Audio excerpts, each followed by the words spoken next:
Thank you everyone, welcome back to another video. तो आज हमने क्लास फर्स्ट ईयर का चैप्टर नंबर 2 का जो टॉपिक पढ़ा था वो था classification of protein. Classification of proteins के बारे में पढ़ा। मैंने आपको बताया कि ये जो क्लासिफिकेशन ऑफ प्रोटीन थोड़ा कम्प्लेक्स स्ट्रक्चर होता है, डाइवर्स इसका फंक्शन होता है।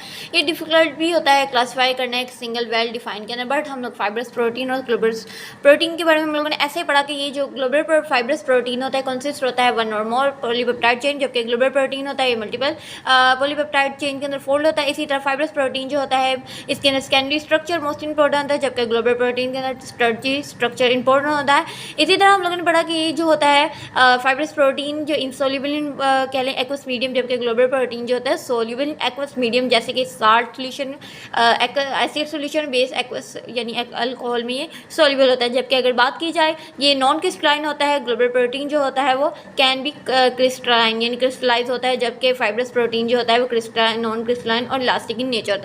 अगर सेकंड बात की जाए कि जो परफॉर्म जो है स्ट्रक्चर रोल इंपॉर्टेंट प्ले करता है सेल्स के अंदर, ऑर्गेनिज्म के अंदर जो फाइब्रस प्रोटीन जबकि ग्लोबल प्रोटीन होते हैं ये डिसऑर्गेनाइज होते हैं और ये फिजिकल और फिजियोलॉजिकल इन्वायरमेंट के अंदर जो के चेंजेस के अंदर कह लेंगे रोल इन प्ले करते हैं। जबकि अगर इसकी एग्जांपल दी जाए तो फाइब्रिन यानी ब्लड क्लॉट के अंदर प्रेजेंट कीटेंस ऑफ नेल्स के अंदर म्यूजन यानी मसल सेल, जबकि ग्लोबल प्रोटीन जो होते हैं enzymes, antibodies, hormone. So yes, ये था आज के हमारे लेक्चर में डिफरेंस के बारे में इंपॉर्टेंट क्या हमने कुछ एमसीक्यूज भी डिस्कस किए थे। अगर आप इस लेक्चर को डिटेल में देखना चाहते हैं तो मान से चैनल को लाइक करें, शेयर करें, किस पढ़ेंगे लॉट्स ऑफ लव एंड